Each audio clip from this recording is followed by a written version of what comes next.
श्री स्वामी समर्थ मैत्रिणींनो, कडकडीत तेल तापायला ठेवलेलं आहे, जाड बुडाची कढई आणि हे भाजके पोहे आहेत. आज चिवड्याची बारी आली आहे बरं का. मस्त असे शेंगदाणे घेतलेत आणि शेंगदाणे सगळ्यात अगोदर तळून घ्यायचे. चटचट उडायला लागले, शेंगदाणे फुटायला लागले की काढायचे आणि आता मी सगळं ह्या भाजक्या पोह्यांवरतीच टाकणार आहे बरं का, कारण की वेगळं भांड्यामध्ये टाकत बसणार नाहीये.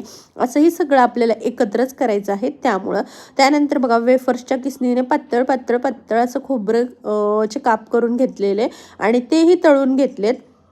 हे खोबऱ्याचे काप आहे ना, एकदम छान लागतात बरं का, कुरकुरीत मस्त.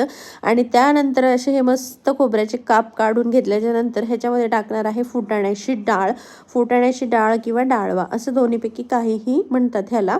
चला, आता ही फुटाण्याची डाळ तळून घ्यायची मस्त अशी. लक्ष्मीपूजनला मस्त असा लक्ष्मीनारायणसारखा हा चिवडा आपला होणार आहे बरे का.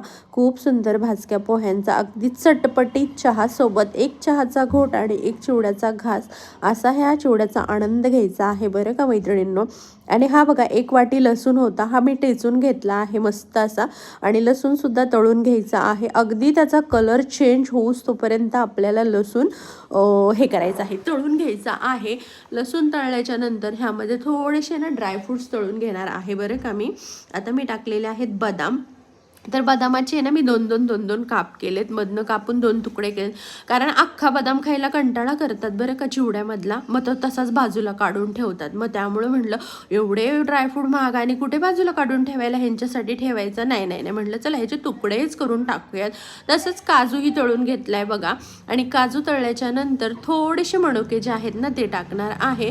आणि मणुके लगेचच काढायचे आहेत, नाहीतर मणुक्याचा कलर चेंज होतो बरं का, लगेच काळे होतात. त्यामुळे पटकन काढा. आणि ऑलरेडी आपलं तेल खूप तापलंय त्यामुळं. आणि हे ऑप्शनल आहे बरं का, तुम्हाला आवडत असेल किंवा तुम्हाला वाटलं टाकावंसं तर टाका, काय जबरदस्ती नाहीये बरं का. मी करतेय ते तुम्हाला फक्त दाखवतेय, बाकी काहीच नाही. आता बघा, हे सगळे मसाले घेतलेले आहेत. ह्यामध्ये हळद, मीठ, जिरे पावडर, धने पावडर, चाट मसाला, हिंग, आपला लाल तिखट आहे आणि ना मीठ आहे आणि तुम्हाला सांगते चिवडा मसाला आहे.